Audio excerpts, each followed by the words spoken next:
ले मशाले चल पड़े हैं लोग मेरे गांव के ले मशाले चल पड़े हैं लोग मेरे गांव के, अब अंधेरा जीत लेंगे लोग मेरे गांव के।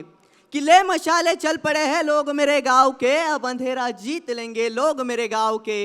पूछती है झोपड़ी और पूछते हैं खेत भी, कि पूछती है झोपड़ी और पूछते हैं खेत भी, आखिर कब तक लूटते रहेंगे लोग मेरे गांव के। देख यारा जो सुबह लगती थी फीकी आजकल, के देख यारा जो सुबह लगती थी फीकी आजकल, उसमें लाल रंग भरेंगे लोग मेरे गांव के। ले मशाले चल पड़े हैं लोग मेरे गांव के, अब अंधेरा जीत लेंगे लोग मेरे गांव के। आदरणीय श्रोतागण और मंच पर उपस्थित सभी विशिष्ट महानुभाव, आप सभी को मेरा नमस्कार। मैं सुमित दीपक खैरे खानदेश की उस पवित्र माटी जलगांव से आता हूं, जहां महान कवयित्री बहनाबाई चौधरी ने जीवन का मर्म सिखाया।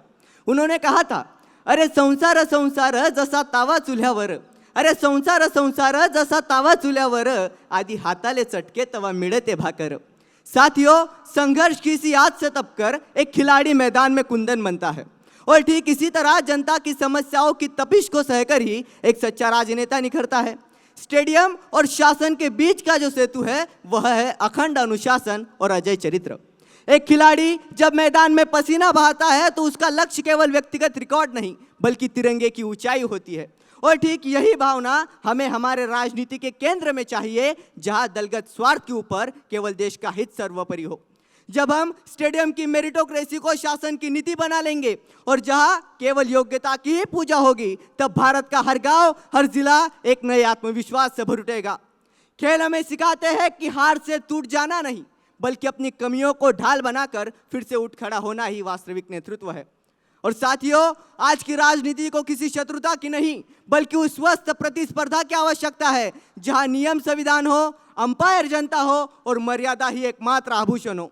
साथियों, यह यात्रा खेल के पसीने से शुरू होकर संसद के संकल्प तक जाती है, और हमें एक ऐसी शासन व्यवस्था का सृजन करना है जहां एक खिलाड़ी का धैर्य और एक ऋषि की दूरदर्शिता सम्मिलित हो, क्योंकि जब शासन में खेल जैसी शुचिता आती है तभी राष्ट्र का मस्तक गर्व से ऊंचा होता है।